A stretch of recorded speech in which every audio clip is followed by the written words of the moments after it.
Welcome back, everyone, to Merge Conflict, your weekly developer podcast. If I sound deeply under the weather, it's because I am still negative twice on the COVIDs that maybe expired 5 years ago, the test. Who knows? But I'm here, Frank. It's happening. We're supposed to record yesterday when I felt better, but now I feel worse. And it's death. I have my water. It's going good, Frank. Negative on the COVID test is good. But the weather is above you. You're negative under the weather. That's bad. I don't like the two negatives are different here. English is dumb. It could be, I've been away. We saw each other in person, Frank, at the MVP Summit. Now I left on Wednesday and today's Sunday. So I feel like there's a long distance between when I got sick and where that. So I'm not sure if that was it, but the weather's been so crazy up and down. You know what I mean? Like it was 75 degrees here today. And it was just like in the 30s last week. Yeah, I feel like I'm supposed to be doing yard work now. I'm hoping to dodge a big bullet because my neighbors have COVID and you've gotten whatever you've gotten. Something. And so I'm just gonna like stay in my computer chair, put on the vision, live in VR for a little while, and let all you humans keep getting sick around me. That's not true. I was sick a couple weeks ago. I let the curve goes. And we saw each other. People don't know the Microsoft MVP Summit is a yearly summit on campus for the Microsoft most valuable professionals. And you are one, Frank, but you weren't in time to get registered. So I had to sneak you in to the summit.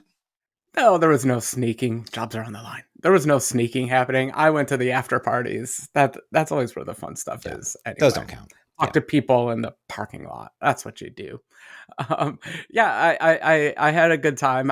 Thanks to my inability to do paperwork, I couldn't physically attend the conference. I had to virtually attend the conference. And by that, I've done a poor job because I'm usually a couple weeks behind on conferences. I got a lot of videos to watch. There's always a lot of videos to watch. So my virtual attendance will be time delayed. Yeah. I think that it was fun seeing you in person. Frank crashed my hotel and brought a bottle of wine, brought some virtual spatial reality over with his Vision Pro, and I slept on the pull-out couch. How was that pull-out couch for you there, Frank?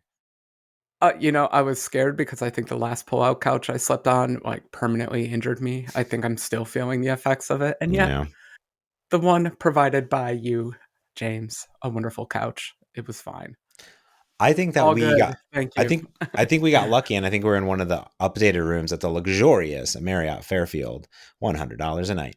But I do think it was I don't know if it was just a more, because they're always refreshing rooms, but I swear that couch looked newer, in my opinion. Sometimes you go to hotels and you're like, oh, this couch has been here since it's opened. You know what I mean? So I thought it was good. Well, the mattress was bright white. That's all I cared about.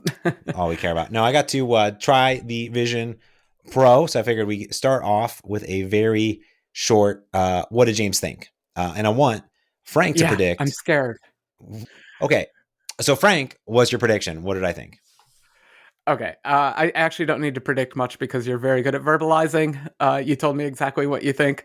Let's see how much I can actually remember. I don't think you were overly impressed with the pass-through. I think I don't remember exactly your complaints, but probably along the same lines as mine. It needs to be twice the resolution, 4 times the resolution, 5 times the resolution, and it needs to update even faster. I think you were bored by my apps, which is sad. I need to make my apps more entertaining. And I don't think you got to play with enough dinosaurs. I don't know anyone who's gotten past dinosaur number 3 in the dinosaur thing that I never play. How was that for the James review? I think fairly accurate. Putting it on for the first time, we had the back strap. It was quite heavy, but I think I kind of knew that was coming. I think we struggled figuring out guest mode and figure out the right way to recoordinate things. I did think that the eye calibration was probably my favorite part in a weird way. It did show me the eye tracking capabilities. So if people don't know, when you put on the Vision Pro, basically there's a bunch of balls, like in a circle, and you look at them and then you tap with your finger to confirm it. So it's tracking them and it lights them up and you kind of go in order. So it's sort of dialing in your pupils or your vision, if in the Vision OS. And that was probably my favorite part, to be honest with you. I think I just needed more time with it, to be honest. I don't know if it was a room or if it was something else. but it was quite fuzzy. But then obviously the experiences of the apps were very crisp, right? And I think that's intentional. So it's just something I get used to over time. I do think that was it. It was like we were just kind of there, kind of playing around. I think the problem with the Vision Pro right now is like the amount of apps that are there. Like I do think we tried the Night Sky app, the astronomy app. That was cool, but it's like, all right, I had to look up and it was kind of quite heavy on my head, you know? So that was kind of just out there. My favorite app was actually your app. I actually think that was probably my favorite app because I actually got to move around and explore a little bit of the room. This is the Vision Night Vision Goggle application. Thank It you.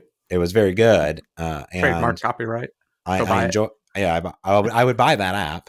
And I think it makes a good tech demo of like what's capable. Like, is it perfect? No, because it's like there's also night and like all the different things. But like I could navigate a room. We made the room basically almost pitch black, and it was like really kind of cool to experience it and move around compared to the other built-in apps. But I think the thing that you liked about the Vision Pro was the productivity and the Mac and all this stuff. So obviously I didn't do that. Do I think I'm going to spend $3,500 on it right now? No, but I'm also not like a real early adopter. I'm not into AR, VR, MR at all, right? I've only put on a few headsets in my life. So I'm not in that world, right? So it's not really a device for me, but I do think that V2, if it's lighter, tighter, more apps are out, maybe that's the jam at the end of the day. Okay, excellent. Yeah, I'm definitely with you on the lighter V2. I don't mind the weight, I guess, as much as everyone else, but definitely after a long day of VR, 8 hours in VR, I definitely feel it. I was wearing it for probably 4 to 6 hours before this show, and I'm not even sure if I have goggle face or not. But there's definitely some pressure on your face when it's on. And yeah, imagining 10 years down the road when there's half as much pressure on your face, that'll Yeah. be wonderful. But I'm still sold on living in the 3D world. It's way better than the real 3D world. I'm glad you're still into it. It's been a few weeks. I think the biggest surprise for me before we change topics was actually the battery pack. Very heavy, just a very heavy battery pack. And I I did know. trip over it. I didn't trip over it, but I kind of stumbled over it a little bit because I wasn't expecting it. So I hope that they tighten that up in the next future rounds.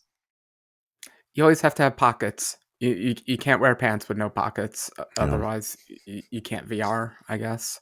I none keep of my calling it pants have VR. Such pockets. an old man. So that's my problem. I have zero pockets ever. Zero pockets. That's how I live my life. All right. Well, let's get into our main topic. Before we do, we have a special Merge Conflict exclusive. Frank has no idea. So we don't do sponsors this year, as we've mentioned. We only do Patreons. However, our good friend Nick Chapsis over at Dome Train, that's his .NET courseware, all sorts of stuff that you can go learn. Experts in .NET doing all sorts of different things. Nick reached out and he's like, "Hey, I love your podcast. Merge Conflict, my favorite podcast besides my own." I was like, "Whoa, Nick, that's so cool of you to be like, wow, Merge Conflict, your favorite podcast. Thanks for the rep." And then he said, "Hey, we just launched some brand new .NET MAUI training from Brandon Minnick. He used to work over at Microsoft and worked with me as Xamarin for a long time, now over at AWS. And he does .NET on AWS, which is super cool. And longtime .NET Xamarin developer, .NET MAUI developer, just Should get released the friend of the show bell there. Yeah, for Ding. Brandon. Yeah. Yeah. He just came out with a 5-hour getting started with .NET MAUI live interactive training and a deep dive going super deep into like unit testing, cross-platform services, GraphQL integration, async await stuff, memory management, all sorts of good stuff. And Nick is giving 20% off, Nick and team, 20% off on either of the courses that if you're interested in going and getting them. The first 50 people to redeem the code Merge Conflict 20, all one word, Merge Conflict 20. Head over to Dome Train, DOME train, like a train.com. I don't actually know what Dome Train means at all. I don't know. Nick is gonna have to let me know. It's not a .NET thing, but I don't know what it is. Is it Dom or Dome? Spell again, please. DOME train, one word though. But DOME train. when you hear Nick, is like go to dometrain.com. But he says it in his accent, so I can't really figure it out. But anyways, Okay. go to dometrain.com. There's a link in the show notes below. Merge Conflict 20% off. Thanks to Nick for hooking up listeners of the show. We made zero money off of that. There is zero money that is coming our way at all. At all. I said this, let's just give back to the community and go from there. So thanks, Nick, for hooking that up. Now let's talk about something though. MVPs. I'm not an MVP, although I did have my MVP plaque somewhere around here. I mean, I got the 5-year plaque down there. They let But you in. something sneaked out. It's very sneaky over there. If people were sneaking, I don't really know if I should talk about this because this was shown at the MVP summit, but it's a public GitHub repo. And I know Steve Yeah. Sanderson's going to be talking about that, doing some, maybe everything's out by the time we talk about it. No one listens to our podcast anyways.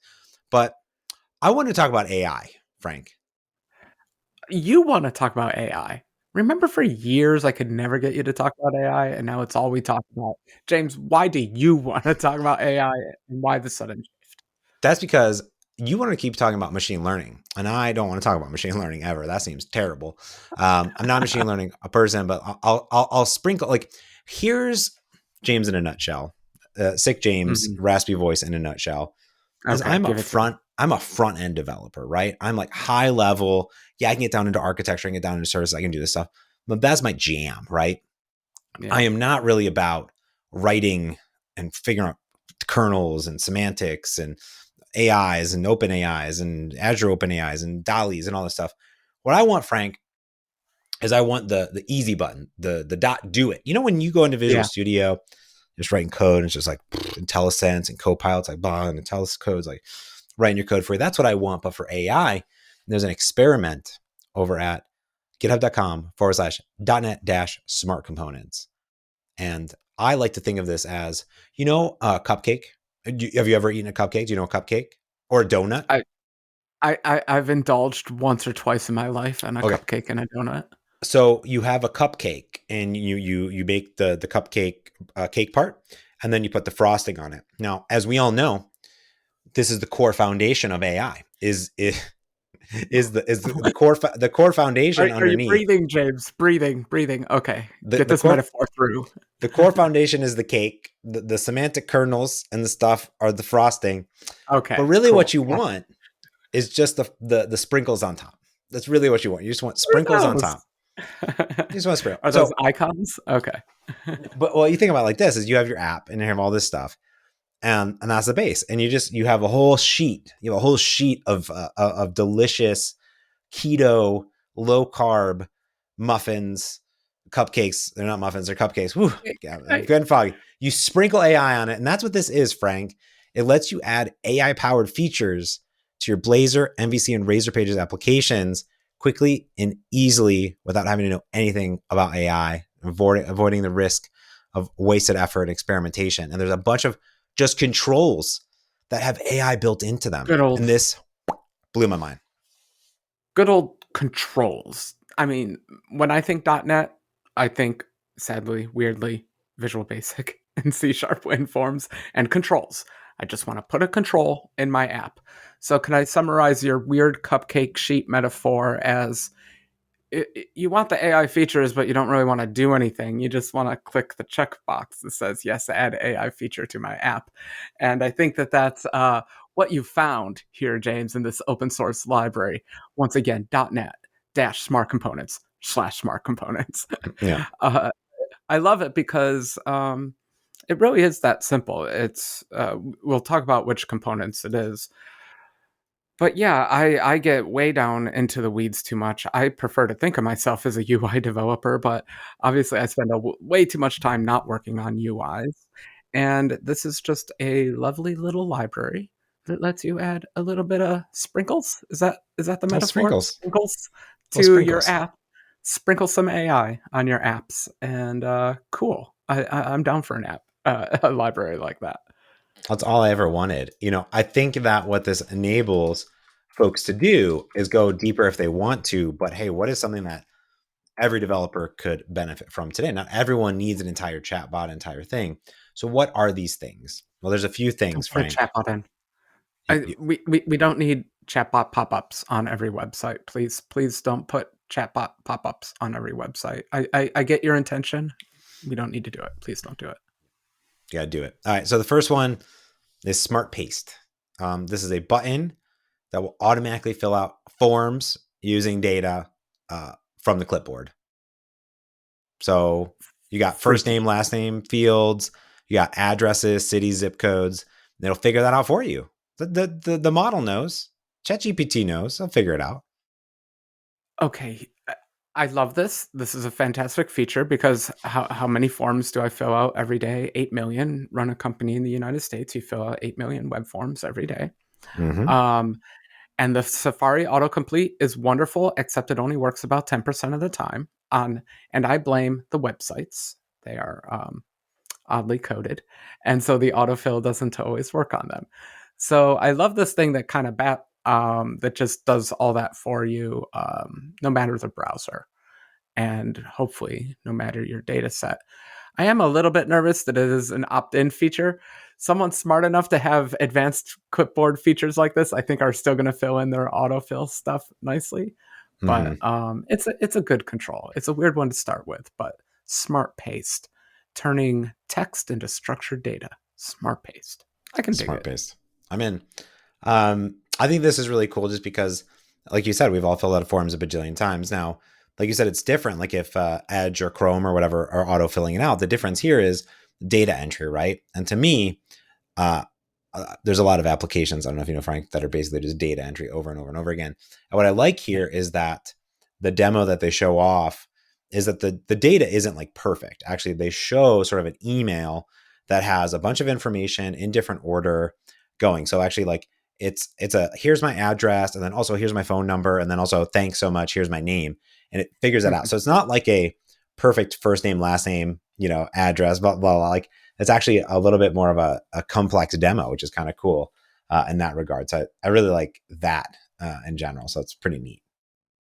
This seems like just kind of a no-brainer. If you have a form, put this on it. Boom. Um, you're just saving people time. And the next one up is probably one of my favorite things about pretty much every product I use, Frank, which is autocomplete. Like, do you not want to just autocomplete like when you're typing an email, you're coding, like you're writing a sentence and then it completes it for you and you just tab. Do you ever do this? Do you turn that off? Or you're like, hey computer, don't you dare write stuff for me. You're not gonna All inject all I want Frank. all I want the computer to do is write stuff for me. I fundamentally believe that written language, spoken language is very inefficient. I am more than happy to have the computer put all the grammar together and build its little sentences, and I will correct as necessary. You're bearing the lead here. It's a fantastic text box. What is a UI but a collection of buttons and text boxes? We covered button. Now we're doing text box. And it's fantastic. Well, it's a text area, so I guess it's a multi-line text box. But yeah, just add autocomplete to your apps. Apple did this, the newest Oh, version of Mac. Every text box autocompletes oh, if cool. it's a native control, but one word at a time, and it's not enough. It's too slow. It's too slow. This thing is using proper GPTs and actually fills in stuff. I love this. This is the best part of the library. You get this library for this feature. Yeah, it's super duper neat. And we should say how these smart components work is that they're calling out to, well, some of them are calling out to OpenAI services or Azure OpenAI services based on your configuration. So that's sort of how things are happening. And these work both on the server, but there is also WebAssembly versions of these components available as well. But I feel like I don't know what I want them to run on. Probably run on the server, probably. The security model, you'd have to check out a little bit depending on your application, like if you're a bank or something. But if you're not a bank or something, which most of us aren't, I think kind of won't matter if you're running Yeah. it between server and WebAssembly. Um, it is making a call to the backend. I think we'll talk a little bit more about the backends available, but it's doing web requests. Web requests are available through WASM and the server. So it's really just, you know, all the protections you want to put around keeping keys and throttling and all that kind of stuff. You could control a little bit if you do Yeah. server side. Yeah, and I think also what's kind of cool is that there are scenarios that you can kind of light things up, kind of give it recommendations. So actually, like on the smart text area, there's actually like this user phrases. So you can kind of give it a list of like characteristics of style. You know what I mean? They have this concept of like user role or user phrase that you might want to return. So you give it some personality. So for example, if you were like the example in the docs is that you would want to create like a Wild West theme. So like, let's say you're a restaurant. So you could give the AI like a user role, and instead of just being like normal GPT, you can say, hey, like, I'm a staff, like I'm responding or like in the style of this, and it will return a bunch of stuff, and you can give it information about like websites and URLs. So you can give it some data actually, instead of it just trying to figure stuff out automatically, which is kind of neat in general. So kind of interesting, like the customization down the road. So I want every one of my applications to Yeah. be like sci-fi themed, Star Trek themed. Everything's We're a Star we're Trek we're theme. all we're all becoming prompt engineers. You gotta give your system prompt. You gotta set the tone. You gotta tell it in what way to do it. Mm-hmm. But that's important, especially because a tailored autocomplete is so much better than just a general purpose autocomplete, because when it's trying to decide what you're thinking of, when it's trying to read your mind, it has the whole universe to explore. But if you set the tone, policies, URLs, what else did they mention? Yeah, that's cute. Tone. Wild West theme. So if you set the Wild West theme as the tone, then obviously it narrows down and give everyone a better experience. If it's like a coding app and you're like, enter a class name, you can just prompt it and say, this is only for identifiers and things like that. Yeah, Boy, that's that's going to be an expensive bill if you put that in for the class name box for every app. that's true. Yeah, you'd want to be a little bit more We'll get to specific that. into when you're going to do stuff. Yeah, yeah, yeah. What's the last one, Frank? What do you got for us? Oh, it's not the last one, but it's the weird one. It's the one outside the box. Speaking of spending money on things, one of them you don't have to spend money on. The combo box, the lowly Ah, combo box. So UIs are text boxes, buttons, and I guess combo boxes also. But this is a smart combo box where it will try to use contextual information from the rest of the web page and everything else to intelligently AI help the user pick from the combo box and fill in, because it is a free form text box also. So combo, drop down, and text box. yeah. It Good. is. It is. It's kind of nice because, like, if you're the examples, right, of like, hey, not everyone, like traditional combo boxes, right? It's sort of as you're typing it, it'll sort of fill in based on like if it's matching. If you said you've had pet care and you put in care or pet or PE or something, PC or whatever, you just do that matching. But for example, you could put in like dog, cat, animal, and it would like figure that stuff out for you. So I think that's kind of nice. It's just like an addition, right? It's like I think at some point in the future, all of our apps are just going to be expected to do this stuff. Yeah, exactly. Like either it should be baked in at the OS level, or every single web developer should be installing this library. Because I'm a little bit unclear, but I don't. I think Combo Box works with just the code itself. You're not actually making OpenAI calls or anything like that. But don't hold me to it. I'm just learning about this library myself. Yeah, I'm Okay, not now positive because the last thing is this local CPU this thing. is Maybe good. this is the thing. What is this thing? I have no idea what this is. Well, this is a little bit different. This is embeddings for text. So, Hmm. as a general concept in ML, sorry, we have to bring in ML here. Oh I can take a gosh. text string. I can take a Ugh. text string. I can run it through a bunch of math, and out of it, I get some numbers. Cool. But most importantly, I can compare those numbers to tell if those text strings are similar to each other or not, semantically, and all that kind of stuff. So, where is this useful? I tell you, I haven't met a web page yet that doesn't have a tags database and a way to enter tags onto items into that database. Uh, so this would be a wonderful place to like consolidate tags if you just have, I don't know, 200 defined tags throughout your system, and someone types in AI computer and it auto completes to ML because it knows those concepts are related and it just picks an existing tag that actually exists. Good stuff. Again, like form entry stuff, but man, what are we all doing but form entry? So really cool. And this one's a little bit different from all the others. This isn't actually a UI component. This is code that you can write. So you Yeah. have to do the smarts of it, but they're giving you this toolbox of it can semantically compare strings. That's cool. Yeah, that's pretty neat. I mean, and I think the idea of it being components is we think of components as UI components, but they could be sort of any bit of AI that makes anything a little bit easier to do at the end of the day for your application. So that's kind of neat.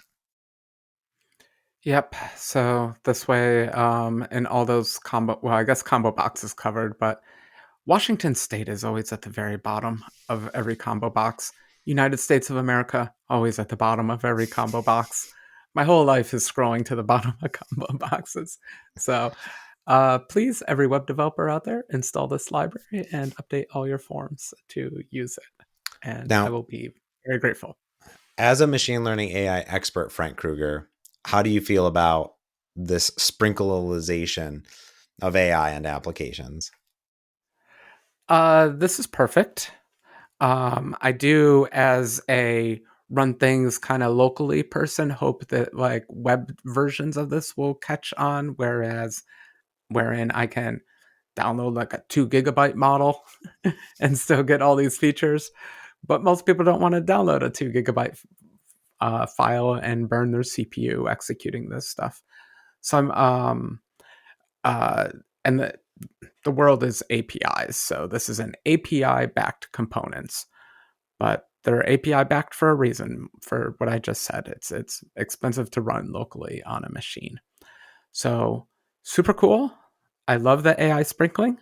I do hope for a future where we have other options too, though. So that's my cynical approach. I always have to give some cynicism. Yeah. And it looks like this one is using GPT 3.5 Turbo. Can you explain the significance of that? At least that's what the demo is, it looks like in general. Can you? It does say like you can pick different models here. So you could do Yeah. GPT-4 or 3.5. Like when you're going down the GPT rabbit hole, there's a bunch of them now. Mhm. Where does that sort of live? Like what's the current landscape in March 2024? Because I'm assuming 6 months from now, like half of them will be deprecated, and then they'll be like GPT 18 or Yeah. something like that, right? Oh, I think the terms of service are like 1 year on these models, like, and Oh then wow, they'll support them like for 1 year more than that. So like a 2 year old model is getting a little bit old. wow, In this day and age, I think it's GPT 3 and GPT 3.5, and then its successor 3.5 that really set the world ablaze with all this large language model stuff, all this AI auto completion stuff. That's the first model that started working the way that humans could tolerate. There were earlier versions, but this was easily the one that made everyone poke their heads up. It is a fine model for your form filling out. Do it, because you know what else, James? This is the most important thing. It's the cheapest one out yeah, there. and It's the probably cheapest only one getting that you want cheaper. to use. Yeah, and only getting cheaper. There's Yeah, GPT-2 out there. You could find ways to run it, but no, you want to run GPT 3.5 Turbo. It's great. It's fine. Now, if you're doing scientific research or engineering or all the yeah, other wonderful endeavors and human activities, things that, let's say, matter, um, you want to use the best network out there. yeah. Right now, that's GPT-4 slash GPT-4 Turbo. Hmm. Uh, we talked about it on the podcast before, but 4 Turbo just gives you larger contexts, things like that. Um, Really, it's that simple. For form entry and stuff, 3.5 just fine. For having deep, detailed discussions on philosophy or the sciences, go with the biggest, best model you can. How how far away are we to being able to like just execute very small, tight, purpose built models on the server directly? Because it's like form data, right? Like I'm imagining someone could build a model. It's like address GPT, PT, Yeah, you know what I mean? Like yeah. I don't know how AI works, by the way, but I'm imagining there's like a big file, and that file is like the model, and then you load the model, and then you feed data into the model, and the model spits stuff out, and it's like, cool, I got stuff. And right now, those models aren't these Mhm, huge things, blah blah blah, the GPTs, and it's like, does you got to use the entire power of the internet to parse an address, which is cool, by the way, but and it's also natural language too, I should say, because I'm not just parsing an address. You could just do that manually, but it's like natural language parsing. But how far away mhm. from like creating a model that can maybe do some of that locally, so we don't have to spend any money? I guess you spend money on server costs, right? Because you have to burn through the model. locally on your machine. Yeah, well, the server, ideally, the server cost would just be the cost of putting the model file on the server and the bandwidth it costs to download that file. Um, uh, right now, we have models that are competitive with my beloved GPT 3.5 Turbo Oh. that are, let's call it 3 GB. Oh, wow. That number changes from time to time, but let's call it about 3 GB right now. So it's not appropriate for every website to download its own 3 GB AI model and run just on that website. I think that's a little user hostile, though maybe if you're an important website, maybe I'd be willing to do it. So I think in the future we'd have to look into model sharing and caching the model between sites. Maybe it's just a plugin offered in the browser itself, local Wow. models versus web-hosted models. Who knows? Yeah. The future is a little bit open there. In terms of fine tuning, you can definitely fine tune these puppies to your specific domain and get them Yeah. to be more aggressive on that domain. I like that. All right. That's going to wrap because I'm feeling like I might pass out. So, and I have to edit this podcast still. So, because I haven't taught Frank how to teach it after 402 episodes on how to edit it or do anything because I'm worthless. Don't know basically. a thing. Yeah. So that's going to do it for this podcast. If you want to chip into the James Dayquil fun, you can go over to patreon.com/mergeconflict.fm. That's where we take donations and Frank and I split them equally. So he'll get half the Dayquil and I will also get half the Dayquil. We'll go to Costco. We'll get a double pack. It'll be pretty fantastic. And you can find us on Twitter at James Montemagno at Proclaim. You can find us on the YouTubes at Merge Conflict FM, individually on the YouTubes and also on the Twitches, Frank Live Codes. And if you have any questions, write into the show, mergeconflict.fm. But I think it's going to do it for this week before I pass out. So until next time, I'm James Montemagno. And I'm Frank Kruger. Thanks for watching and listening. Peace.